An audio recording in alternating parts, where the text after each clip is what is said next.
Hi, everyone, and welcome to the Black Soul Music Experience podcast. I'm your DJ and host, Sam Wilson Jr., and I'm here to bring you the history genre of black music: gospel, jazz, blues, old school classic soul, old school hip hop, today's hip hop and R&B, Caribbean, Latin, Afrobeat, Afro-Latina, blue-eyed soul, disco, go-go, line dances, and the Lost 45s. So come with me as I take you on to a trip to the history destination genre of black music, right now on the Black Soul Music Experience podcast.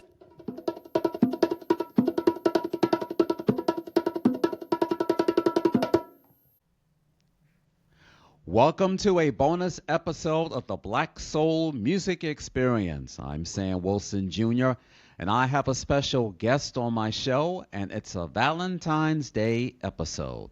And this lady that I'm about to introduce to you is from Massapequa Park, Long Island, New York. She is an independent singer and songwriter that can sing different genres, whether it's pop, soft rock, heavy metal, big band, and jazz.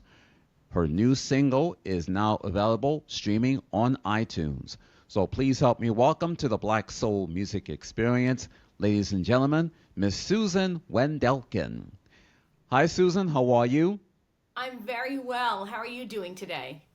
I'm doing fine. Welcome to my podcast. Glad to have you here. Me too. I'm really glad to be with you today. Okay, so you're from Long Island. I'm from the Boogie Down Bronx. I'm originally from the village of Harlem, so we're just around the cities. So glad to have you here. Me too. Okay, so America doesn't know who you are. The world may not know who you are, but it's my pleasure to interview you as we get ready to celebrate Valentine's Day. So let us begin, shall we? Now, I mentioned you're from Long Island, New York, in Massapequa Park, Long Island. So where were you originally born in Long Island? So I was born at a hospital in Rockville Center, Long Island, which is it's a little suburb. Getting into the west, you're almost in Queens. And it's not a lot of notoriety for Rockville Center, except that Amy Schumer's from there, and I think Howard Stern finished high school there. Okay, so I'm no stranger to Rockville Center, so every time when I travel with my relatives, we usually take I-495 LIE or the Northern State Parkway or the Southern State Parkway. So every time we see a sign, we just passing through, so we're no stranger to that area. Now, were your parents in the music industry, or did they had 9-to-5 day jobs? So my father had a 9-to-5 day job working like in a corporate setting of a bank, which was it was Manufacturers Hanover, and then eventually Manufacturers Hanover was bought out by Chase, and so that's where he finished his career at Chase. And my mother actually wore a lot of different hats. Before she was married, she worked in sort of secretarial jobs, and then after she was married, she did everything from working in a convenience store in the 7-Eleven down the road from our house to, selling real estate, and then eventually she settled back into secretarial work, which is, and then later on she was sort of self-employed doing, almost what people now call remote administrative assistant work. And she was maybe a little bit ahead of her game like that. And she was very, very computer savvy. Now, which high school did you go to? So I went to a couple different high schools, actually. I went to, if you go back a little bit further, I did junior high school and public school. And then I did a little bit of time in Catholic school, and then eventually ended high school in a private school, which was a really, really wonderful school called Harmony Heights. And it was a really kind of therapeutic setting for girls who were having problems in life and were especially, they used to call it sort of a school phobia if you were sort of getting bullied at school and you're having a hard time kind of focusing on your day. A lot of girls who were not stupid but just weren't doing very well because they had other problems distracting them from school and they were afraid to, get onto the bus in the morning. And so it was a great kind of environment. So that's where I graduated from. You and I have something in common. We were both bullied. So I'm no stranger to that. When my parents were divorced from the village of Harlem, I was moved to the Bronx. My late mother and my late oldest sister, we lived on the west side of the Bronx. We once lived on Harrison Avenue between West Tremont and West Burnside Avenue, not too far away from the MTA number 4 train station. So I've been bullied a lot all of my life. So I've been moved to different neighborhoods, and I see some of the black kids, and I say, "Oh, okay, we down for the black." But then the other side of that is like, "Oh, because you're black, it's your different posture and everything." When you look at my big nose and everything, they're saying that you're not that black. You're kind of like half and half.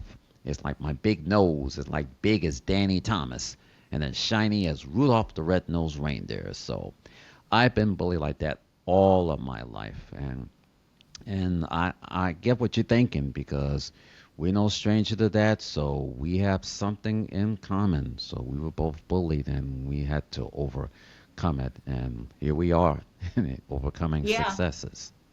It really helped me to get a lot of insight. And even though I would never be so ignorant as to say that I know what it's like to be a person of color, I do understand the feeling of having people judge you by the outer shell of you instead of getting to know who you are. And so I hope that having that experience when I was young, I really hope makes me a better ally. And I'm always open to being corrected when maybe I'm starting to assume that I know something that I don't. And I'm also engaged to a man from Mexico, and he's talked a lot about how even within the Latin community there can be a lot of kind of prejudicial bullying between people who look one way and people who look another way. People who are Cuban treat people who are Dominican differently, and people who are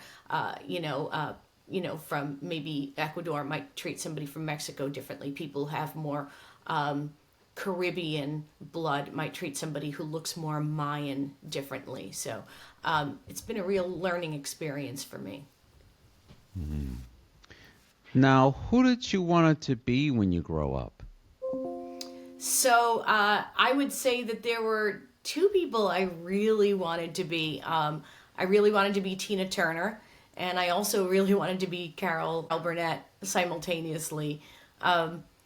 I love Tina Turner because I've always been a fan of women who sing with guts and gusto and passion. And believe me, I have nothing against a woman who sings angelically. My parents loved show tunes, and so, heard a lot of Julie Andrews in my day, and I think she has a beautiful voice. Simultaneously, I always loved women who, would really belt, like a Bessie Smith and a Janis Joplin. And Tina really sort of combined all of those elements. She was very soulful, and she could scream, and I loved that. So she was probably the person I wanted to be like. And I also wanted the legs. I'll be honest with you. I envied the legs. So yeah, I just really wanted to be Tina. And then just watching how she really reinvented herself over and over again, in the 80s, with Private Dancer, and then in the 90s, when she released The Best, it was like, oh, just when you think she's maybe ready to rest, she's not ready to rest. She just, she kept going and going.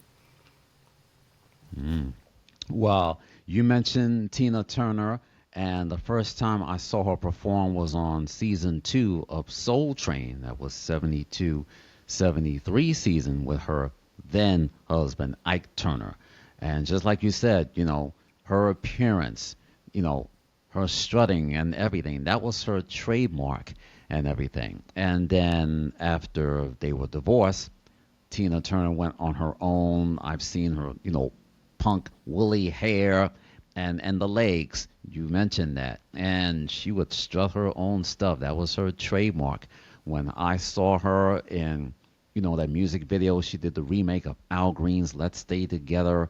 And then her number one hit, What's Love Got to Do with It? It was number one on Billboard's Hot 100 Pop Singles charts in September of 1984 for 2 or 3 weeks and won her a Grammy Award. And just like you mentioned, she didn't like to sing those sad songs or bluesy that make her depressing. And she would like to go for those happy songs. And she was the queen of rock and soul. She can sing something that makes you happy and everything. So rest in peace to Tina Turner, Rock and Roll Hall of Fame inductee for the class of 2021. She did it all. She strutted her stuff. And you also mentioned Carol Burnett because I be watching Carol Burnett every Saturday night on CBS. There's a CBS Saturday night lineup where they had All in the Family and MASH and Mary Tyler Moore and Bob Newhart and then later the Jeffersons. And Carol Burnett be on every Saturday night at 10 o'clock, known for her trademark, for the dress like the cleaning lady always at the opening of the show and at the ending of the show. She's best known for that and for her book, have the guests sign her autograph book. So that was Carol Burnett. That was her thing. And she always had her trademark to say hello to her grandmother. They always have that trademark, the ear thing and everything. So I'm glad you mentioned that. Now, how old were you when you started writing your first love song? So I would say that I started writing kind of, sort of fantasy poetry about, boys that I had crushes on when I was probably, 13, 14, somewhere around there. And around 15 is probably when I started trying to incorporate some of that poetry into like a song structure, and none of it was any good. I'll be honest with you, it was very, very trite and very, very cliched, but that's the only way that you get better, is to write something really bad and learn from what you write and learn how to get better. You have to keep going. And there's a great book called The Artist's Way that really helps people kind of break out of if they're in like a slump, like that writer's block kind of slump.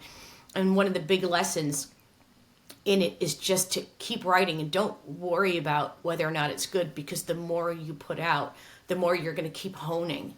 And I'm paraphrasing now, those aren't her exact words, but that's basically the gist of it, is that just keep going, don't stop. Now, was being a singer and songwriter your calling? I knew pretty young that singing was a calling. I didn't know that I had the ability to write until later on.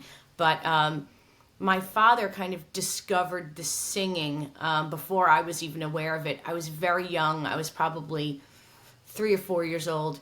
And I was listening to a record album that Carole King had released. And it was a children's album that she had done in collaboration with Maurice Sendak. And for those viewers who don't know Maurice Sendak, that is the author who wrote some really great children's books, including Where the Wild Things Are. That's probably the most famous of all the children's books. And so Carole King did this collaborative album with Maurice Sendak called Really Rosie. And it's just this wonderful little girl protagonist named Rosie. And I think she's actually in the Bronx, if I'm not mistaken, her character. And a lot of it takes place like out on the stoop in her neighborhood. And she's a very kind of empowered little girl for like an album that came out in the early 70s. And it's a great little, it's a great little album, and there's just great little kind of affirmations. She sings about how she says, I can even tap across the Tappan Zee, I can do anything. And so the album was recorded, and they had hired some, what I will refer to as professional children singers were on the album, children who were trained. And my father walked by while I was playing that record on this very rinky-dink little toy record player that wasn't necessarily Fisher Price, but it might as well have been a Fisher Price record player. And so all my records would get scratched up because you weren't really supposed to play real records on that particular device. And but I was playing that album and I was singing along with it. And my father said that he could not tell which voices were the trained children and which one was mine blending in. He said that I sounded just like these professionally trained children, and he kind of knew right there that there was something there, and he was very, very encouraging. As I mentioned, if he'd had his way, I would have been on Broadway. He wanted me to be kind of a Julie Andrews or Jennifer Lewis or one of these Broadway stars. He would have liked that. But he eventually did come to reconcile that I was going to be a rock and roll girl. And he was always very supportive. Both of my parents are gone, and they were both very supportive. And especially my father, right up into the end of his life, was coming to hear me sing in, little pubs all over New York. Well, first of all, my condolences goes out to you in the loss of your parents. Now, who were your favorite singers besides Carole King? That's a great question. So I would say, growing up, besides Tina, I loved Ozzy Osbourne. I was kind of a heavy metal girl, and so I loved his voice. His voice, people probably don't realize how soulful he could be sometimes. And, if you listen to some of that 70s Black Sabbath in particular, you hear like they were a very blues or influenced band. So there's a lot of soulfulness in the way he sang some of those songs. I loved, obviously some of the legends like Aretha and Al Green. I loved Sarah Vaughan. My dad also really loved jazz. And so that was maybe a little bit later, probably in my later teens, that I got exposed to Sarah Vaughan. But I immediately fell in love with her voice. Her voice is so smooth, and it's like from another dimension how really beautiful it is. And everybody loves Ella, obviously, and Ella Fitzgerald is also an amazing voice. But people really, I think, maybe don't appreciate the way Sarah could scat, too. When you think of a woman scat singing jazz, you probably think of Ella, but Sarah could scat. If you hear some of these songs like Lullaby of Birdland and Shully-Bop, in particular, Shully-Bop, she really goes to town. It's just a beautiful voice. And I loved, obviously a lot of those hard rock singers like Chris Cornell.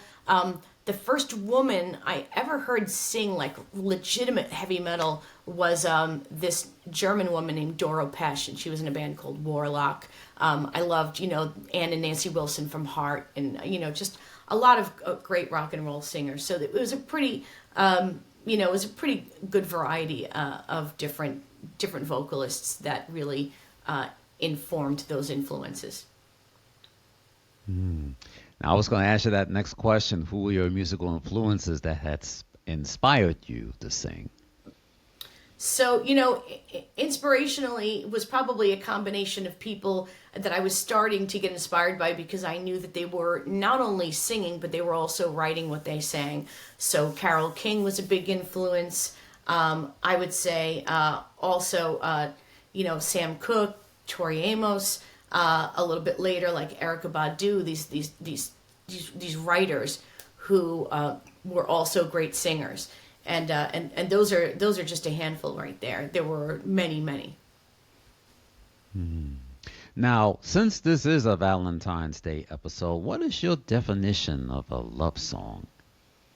So, to me, a love song is something that really kind of, it reaches those parts of me that, either had or have a yearning to love and be loved. And whether that's honestly another person or, yourself, you could consider that. And also really the part that sort of connects with the angst and anxiety about, not feeling the love in return, whether it's, not being respected in a relationship, or whether it's that one-sided thing where, either they don't know you exist, or they just don't get you, or they don't appreciate you the way you want someone to appreciate you, so that they would want to be with you. So really, those things. And obviously there's beautiful love songs, and we could talk all day about everything from Jeffrey Osborne to Barry White, those songs that get you in the mood. But it can cover a lot of ground. Well, my definition of a love song is kind of like, smooth, love ballads, and Hmm. just slow you down, very uplifting, soothing, get you through the day after a hard day's work and time to relax and everything. Because me growing up, we had those radio stations back then. There was WTFM, WRFM, and WPAT. That was just known for its beautiful music, or we call it elevator music, or they call it like when you go to the doctor, you got to wait in the room for your name to be called. The elevator music, for waiting for your doctor's appointment and everything. So me growing up, when I hear a song like the late Gloria Lynn, my late mother had a couple of those Gloria Lynn albums. You can hear the orchestra in the background, just very soothing, relaxing, and everything. And and yes, she had a couple of jazz albums that kind of like mix in with the vocals and very soothing.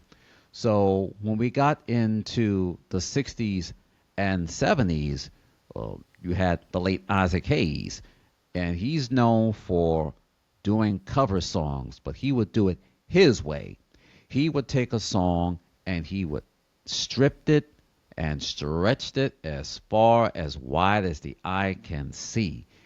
He did a remake of Glenn Campbell's By the Time I Get to Phoenix. So I listened to the original one from Glenn Campbell, like 3 minutes.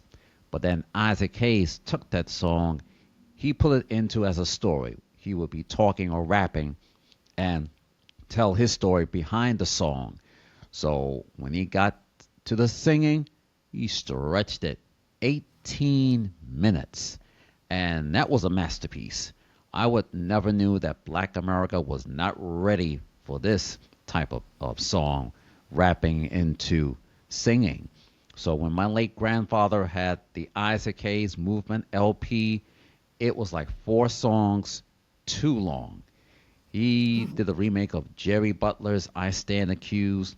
Again, he would talk or rap and segue into the song like 11 minutes. So now I've gotten exposed to it because he's best known for those songs. And then, of course, he paved the way for the late Barry White. He would start rapping or talking at the same time. Not only he sings, but he also produced and arranged and the conductor of the Love Unlimited Orchestra. He'll have his own orchestra, beautiful harmonies, the horn section, the string sections, and the harp, and mix it with some wah wah guitars. So my late mother had a couple of Barry White LPs and the Love Unlimited Orchestra LPs.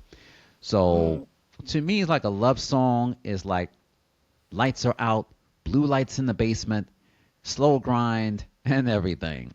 yeah. So I be exposed to those things. And when I hear some love songs like Harold Melvin and the Blue Notes, If You Don't Know Me by Now, or Billy Paul, Me, Mrs. Jones, I never paid any close attention to the words. I was just listening to the music. I'm in the car with my mom. We was like, flowing and everything. So still up to this date, and I'll be going to some clubs on Friday night when the DJ start playing love songs. Everybody be slow grind, slow jams. That's what they call it back then. And as a DJ myself, just to close up, I started playing some slow jams, love songs, those type of things, just to close up the night. And everyone had enjoyed it. So that's my little definition of love songs. I love what you said about the remakes, because you know even though sometimes it can be said that maybe there's a little overkill on remakes, I think musically you see a lot of interesting interpretations. And I loved, for example, Sly and the Family Stone doing that old song that Doris Day sang in an Alfred Hitchcock movie. That the name of the movie escapes me, but the song is "Que Sera Sera," and it's very, very vanilla. It's very homogenized, but Sly and the Family Stone take it to this really just wonderful place, and it gets very soulful and very emotional, and I love that. I love remakes like that. And even we were talking before about Tina Turner doing "Let's Stay Together." It's a great. I think it's real underrated as a remake. Yeah, so to me, it's kind of like, just like you said, remakes, many people may say it's not the same as the original one. And when I look at today's society with the younger generation, they would do a new song over old music, and they would take some of the, new songs, but they would sample it some of the others. So I'm in the car with my mom, like Angie Stone with her song called No More Rain in This Cloud. She would sample it off from Gladys Knight and the Pips. And my mom was saying, is she doing a remake? I said, no. They're doing a new song over old stuff. So to me, growing up, when I look at the name of the song, who did it, who wrote the song, who wrote the original song, I kind of like, oh, okay. Now I can get the original version, and now I can mix it with the new song that they sample from the old stuff. So I did my homework, and that's kind of like something new. So even though the kids doesn't know it, but the grown folks did. So that's how I listen and I play something, and that's how I got into it. Now, in my top 10, of my favorite love songs, I start off with number 10, If You Don't Know Me By Now, which performed by Harold Melvin and the Blue Notes with Teddy Pendergrass. When I first heard that song back in the fall of 1972 from their debut LP, originally was called I Miss You, but they later changed it to their self-titled debut LP, Harold Melvin and the Blue Notes. I would never knew that Teddy Pendergrass was the lead singer for that track. I thought it was Harold Melvin was the lead singer, but then it was the other way around. Harold Melvin was in charge and had Teddy Pendergrass, because when Harold heard Teddy behind the drums, it was a person that we need, so they hired him to be the lead singer for that song, and the song went to number one on Billboard's Soul Singles Charts back in November of 1972, and number 5 on Billboard's Hot 100 Pop Singles Charts. So everyone would love that song so much, but I didn't know it was Teddy instead of Harold was singing. So I put that at number 10. Number 9, I put down I Left My Heart in San Francisco by the late Tony Bennett. I've been hearing that song when back in the days you had Columbia House and Vista Marketing and Candlelight Music, do their commercials, with their artists with all the greatest hits. So by the time I hear that song, it's smooth, jazz, popish appeal, and everything. So I love that song, and I put that at number 9. Number 8, Words Get in the Way by Gloria Estefan and the Miami Sound Machine. When WLTW was introduced back in 1984, they started playing the updated ones of the elevator music, so with vocals and slow jams, smooth and everything. When I first heard that song on WLTW, I didn't know that was Gloria Estefan and the Miami Sound Machine did that love ballad. They were known for their songs Conga and Bad Boy from their second LP. But when I first heard that song, I said, oh, okay, they're getting into the slow love songs. So I put that at number 8.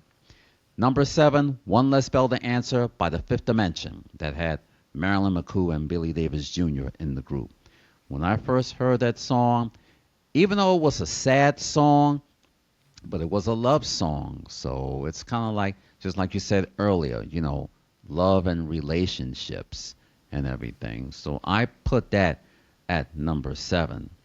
Number 6, Holding Back the Years by Simply Red, coming out of the UK. When I first heard that song and that lead singer was like, oh, a white guy, but he got soul. And later I saw the music video. Oh my goodness, Holding Back the Years. He was like crying out. So he got soul. So and it was an integrated band coming out of the UK. So I put Holding Back the Years at number 6. Now, number 5, Vision of Love by Long Island's own Mariah Carey. She made her debut back in 1990 with a self titled debut LP on the Columbia label. I first heard that song when she performed it on the Arsenio Hall show back in the fall of 1990.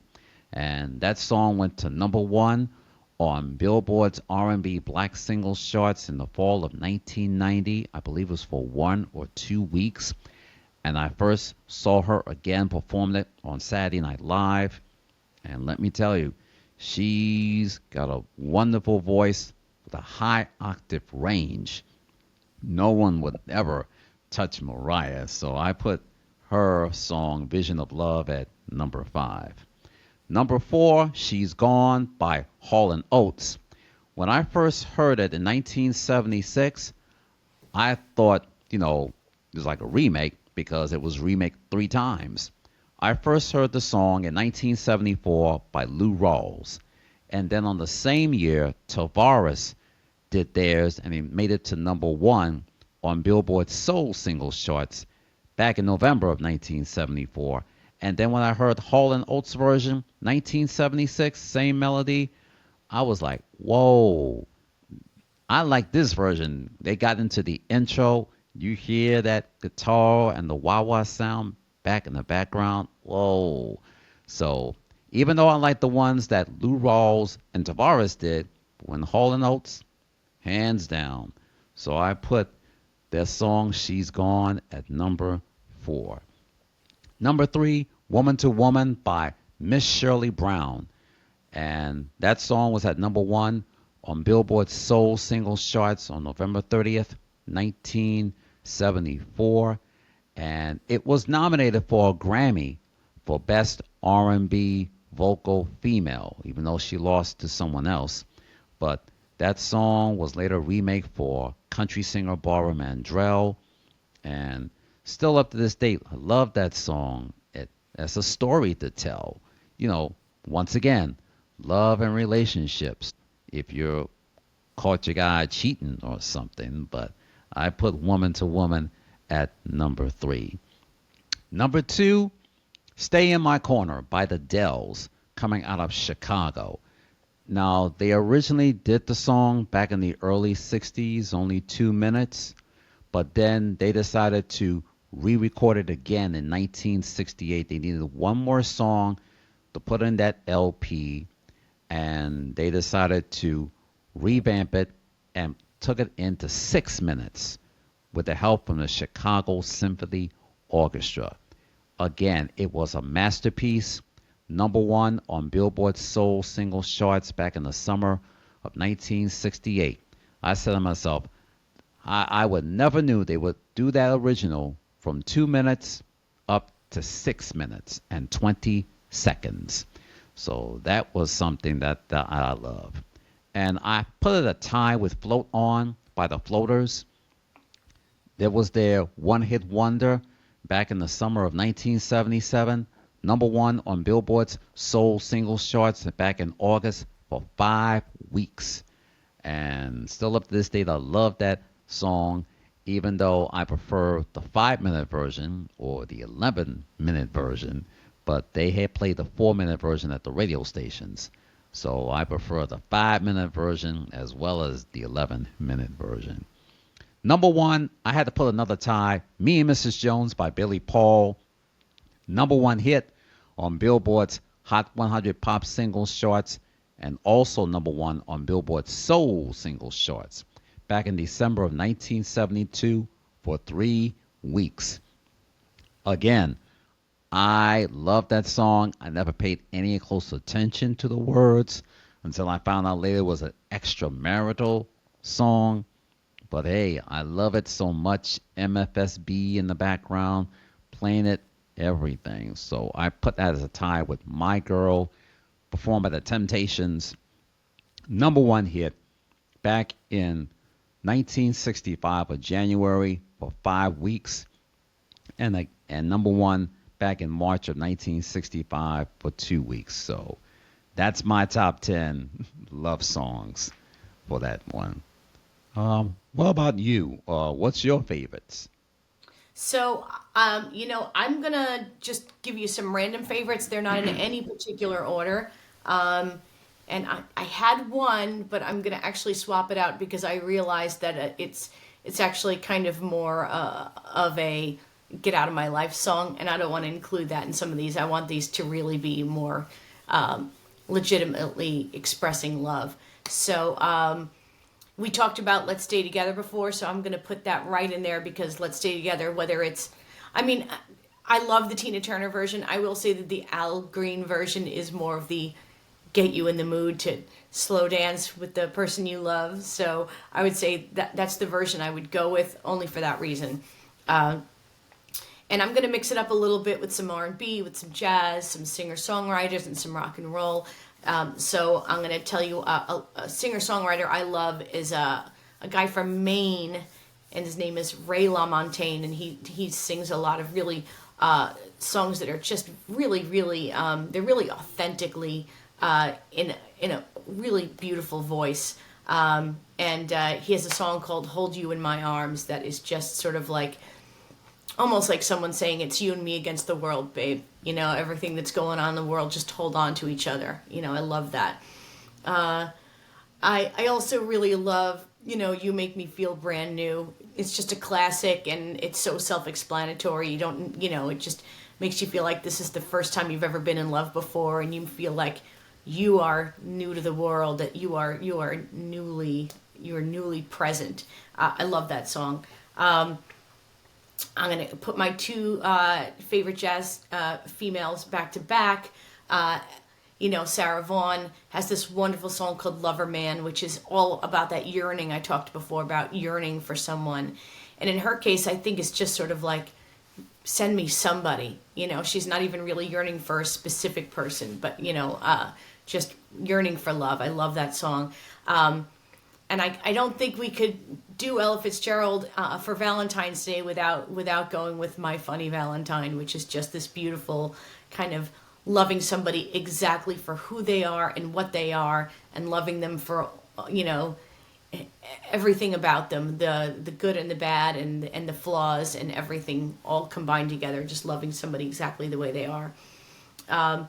And then, I do really love some rock and roll. So I would say, Led Zeppelin has this great song called Thank You. Thank you for being in my life. Thank you for inspiring me. It's beautiful. I think when we think about all the great songs that the Beatles put out, I think my favorite is In My Life, because it's really saying, of everyone who's been in and out of my life, I've loved you more than anyone, and what a great kind of thing to tell somebody. Because I am in a relationship with someone whose first language is Espanol. I've been learning a lot of great songs in Spanish, and there's a great band out of Spain, and they're called Hombres Hey. And when I say hey, that's actually the way that you pronounce the letter G in Spanish. So it's actually, if you were looking at it, it looks like you've written Hombres G. And they have a song called Te Quiero, and anybody who knows even a little bit of Spanish knows that Te Quiero means I love you. And it's just a really great, pure song. And you were talking before about all those great guitar sounds, like the wah-wah and all those great sort of tones. And Hombres Hey has some very great kind of vintage tone that sort of reminds me of not only the 50s, but that era in the 80s where they were kind of channeling the 50s, that kind of, like the Stray Cats kind of era in the mid 80s. And it's just got that great tone that also sounds a little bit like Richie Valens. So I love that song. And, I don't want to leave out some of these great, new singer-songwriters. You know, there's so many of them. You know, like Lizzo and Billie Eilish, and Lady Gaga has some great songs, and she has one called "A Million Reasons," that to me is one of my favorites of hers because, you know, it's all about saying, you know, that sometimes even when the relationship is in trouble, she's still telling this person, you know, I just need one reason. Just give me one reason and I'll stay. I just need one good reason to stay. And finally, I don't think we could get in the mood without Barry White, so I'll go with his classic, My First, My Last, My Everything. Because there's nothing better than hearing Barry White tell you, I think, you know, we've really got our thing together.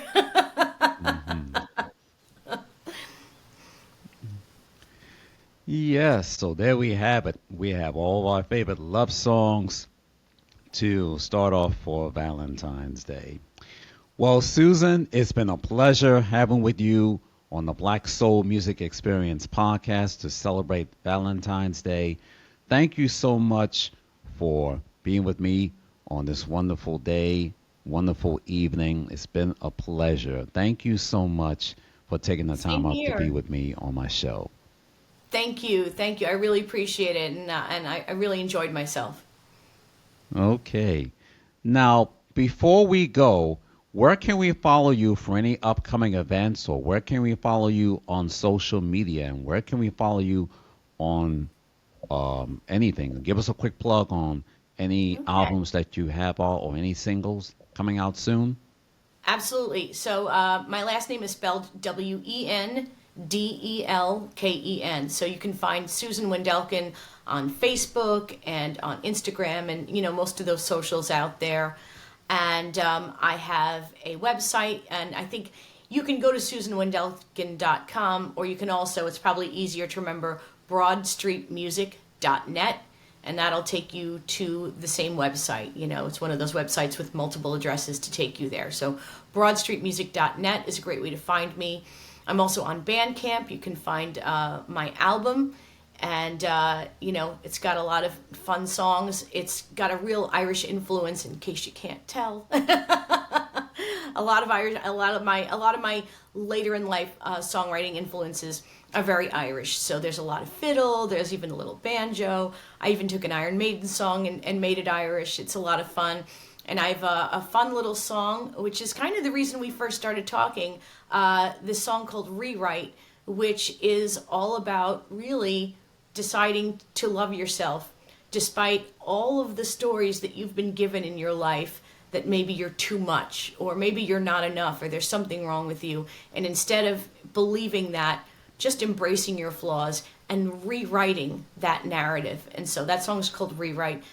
There's a lot of great songs, and you can hear them all on Bandcamp. You can listen to every song 10 times before you commit to downloading anything. But I recommend "Rewrite" for a little bit of self-love. And so once again, it's just been great talking with you today, and I really appreciate the time. And I just, you know what, I really enjoy talking to you because you have a great voice. You have a really great voice, not just what you have to say, but your voice itself is really smooth and it's relaxing. And I really believe we'll see a lot more of your podcasts, and I certainly hope so. And I hope to hear more of you going forward. Okay, well, thank you for the compliment. Download all the favorite love songs from your favorite artists that we just talked about on this edition of the Black Soul Music Experience podcast. Visit iTunes.com, Spotify.com, or purchase a CD at Amazon.com. Make sure you follow Susan Wendelken. Go to her website, SusanWendelken.com. Look for her songs on Bandcamp and also BroadStreetMusic.net. Follow her on Facebook and Instagram. Look for her song, "Rewrite," which is available right now on iTunes, also at Spotify, or you can purchase one at Amazon. And don't forget to check out some of her videos streaming online right now on YouTube. And ladies and gentlemen, if you want to check out this episode, please subscribe by going to the link. The link is riverside.fm/studio/Samuel-Wilson Jr.'s. Don't forget to add the S at the end, -studio. And yes, I will be posting this episode on Facebook, LinkedIn, and Twitter. And if you have a hard time getting on to Riverside, then please become a member and subscribe to patreon.com/the Black Soul Music Experience Podcast.